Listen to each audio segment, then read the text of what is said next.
মামলা সুপ্রিম কোর্টে মামলা পাঠালো হাইকোর্টে।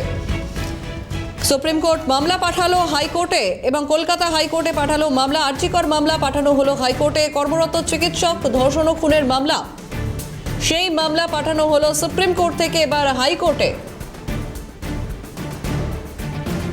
আর্জিকর মামলা গেল হাইকোর্টে। সুপ্রিম কোর্টে থাকার পর এবার হাইকোর্টে পাঠানো হলো। সুপ্রিম কোর্ট থেকে হাইকোর্টে পাঠানো হলো আর্জিকর চিকিৎসক ধর্ষণ ও খুনের মামলা।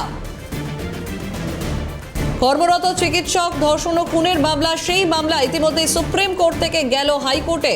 আর্জিকর মামলা পাঠানো হলো হাইকোর্টে।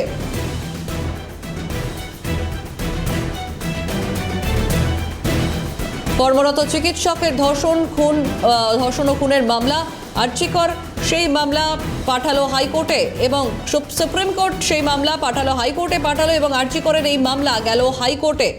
কর্মরত চিকিৎসক ধর্ষণ ও খুনের মামলা, সেই মামলা ইতিমধ্যেই পৌঁছলো এবার হাইকোর্টে।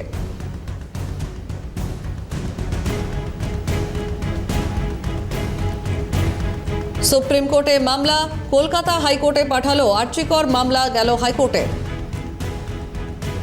বিস্তারিত জানবো, ফোন লাইনে রয়েছেন প্রতিনিধি অভিরূপা হাজরা। অভিরূপা, দেখো, সুপ্রিম কোর্ট আরজিকর মামলাটি অর্থাৎ মূল বাবা মায়ের যে আবেদন ছিল সেই আরজিকর মেডিকেল কলেজের নির্যাতিতা চিকিৎসকের ধর্ষণ এবং খুনের হত্যার মামলাটি কলকাতা হাইকোর্টে স্থানান্তর করলো সুপ্রিম কোর্ট। তার অন্যতম কারণ হচ্ছে যে বিচারপতি এন সুন্দরম এবং বিচারপতি সতীশ কুমার শর্মার বেঞ্চ মামলায় নথি হাইকোর্টে পাঠানোর নির্দেশ দিয়েছেন। আদালতে জমা পড়া স্ট্যাটাস রিপোর্ট একটি কপি নির্যাতিতার বাবা মাকে দেওয়ার নির্দেশ দিয়েছে শীর্ষ আদালত।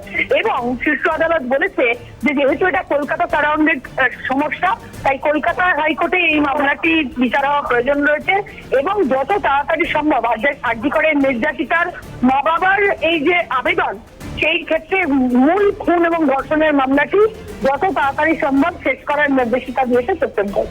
বেশ, ধন্যবাদ অভিরূপা। ফোন লাইনে ছিলেন প্রতিনিধি অভিরূপা হাজরা।